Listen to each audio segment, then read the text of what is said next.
নমস্কার বন্ধুরা, আজকে আমি তোমাদের বাটা মাছের ঝাল রান্না করে দেখাবো। পুরো রেসিপিটা শুরু থেকে শেষ পর্যন্ত দেখতে থেকো, আমার পাশে থেকো, আমাকে সহযোগিতা করো। তো চলো দেখে নাও আজকে রেসিপিটা। বাটা মাছের ঝাল রান্না করতে কি কি উপকরণ লাগছে, উপকরণগুলো এক এক করে তোমাদের বলে দিচ্ছি। এখানে আমি বাটা মাছগুলো ভেজে রেখেছি, আর এখানে বেগুনগুলো আমি ঠিক এরকম ছোট ছোট করে কেটে নিয়েছি। এই বাটির মধ্যে সর্ষে আর পোস্তটা বেটে রেখেছি, আর ধনে পাতাটা আমি এখানে কুচিয়ে রেখে দিয়েছি। তাহলে চলো রান্নাটা শুরু করা যাক। ফ্রেন্ড দেখো, তেলটা আমার গরম হয়ে গেছে। তেলের মধ্যে আমি এবার কালো জিরে ফোড়ন দিয়ে দিচ্ছি।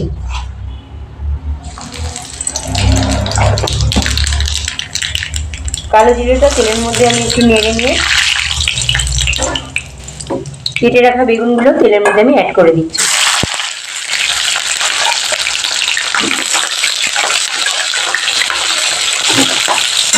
বেগুনগুলো তেলের মধ্যে আমি নেড়ে নিয়ে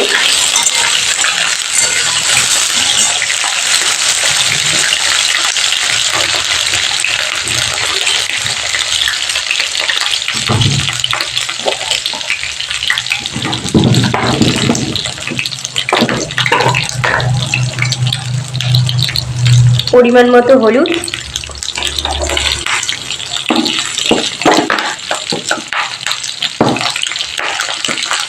পরিমাণ মতো লবণ অ্যাড করে দিলাম। এবার বেগুনটাকে আমি লাল লাল করে ভালো করে ভেজে নেব।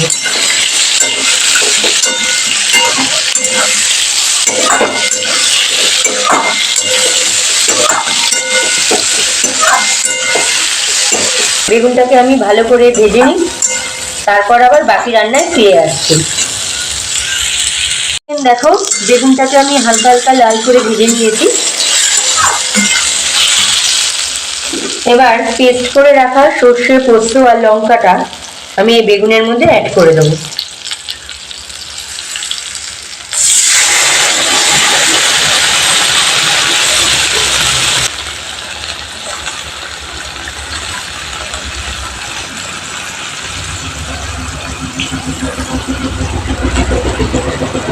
এবার আমি এর মধ্যে এক বাটি জল অ্যাড করে দিচ্ছি। এবার একটু আমি ভালো করে নেড়ে নিচ্ছি।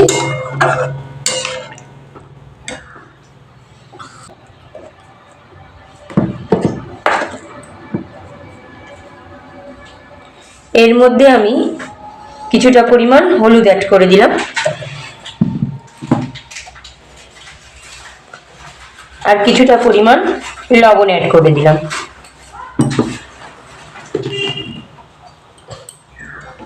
তোমরা এই বাটা মাছের এই জলের পরিমাণটা কম বেশি করে অ্যাড করতে পারো, সেটা সম্পূর্ণ তোমাদের ব্যাপার। আমি এখানে আমার পরিমাণ মতো অ্যাড করে নিলাম। এবার ঝোলটাকে আমি ভালো করে অনেকক্ষণ ধরে ফুটিয়ে নেব। দেখো ফ্রেন্ড, ঝোলটা আমার কিছুটা ফুটে গেছে। এবার ভেজে রাখা বাটা মাছগুলো ঝোলের মধ্যে অ্যাড করে দিচ্ছি।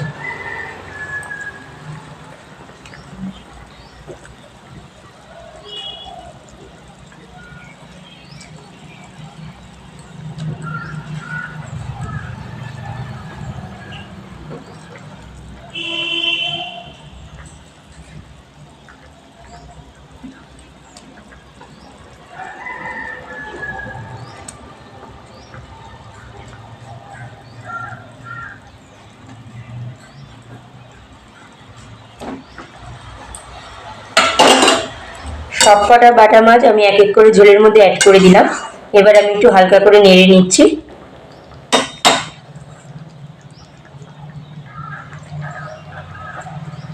এবার আমি এই ঝোলের মধ্যে দুটো গোটা কাঁচা লঙ্কা অ্যাড করে দিচ্ছি।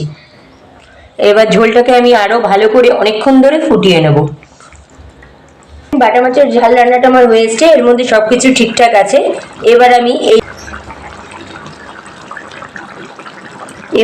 ঝোলটার উপর দিয়ে একটু ধনেপাতা কুচি ছড়িয়ে দিচ্ছি।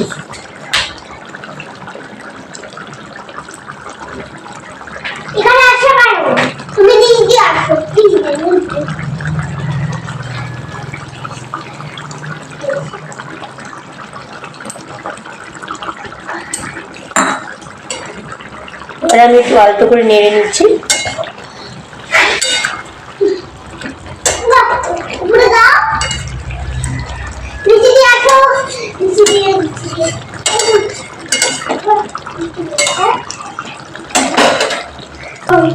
এবার আমি একটু কাঁচা তেল ছড়িয়ে দিচ্ছি রান্নাটার উপর দিয়ে।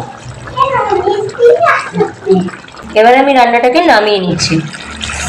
আজকে আমার রেসিপিটা যদি তোমাদের ভালো লাগে তাহলে লাইক, শেয়ার, কমেন্ট আর আমার চ্যানেলটাকে অবশ্যই সাবস্ক্রাইব করে দিও। আমার পাশে থেকো প্লিজ, আমাকে একটু এগিয়ে যেতে তোমরা সহযোগিতা করো, আমিও তোমাদের সহযোগিতা করব।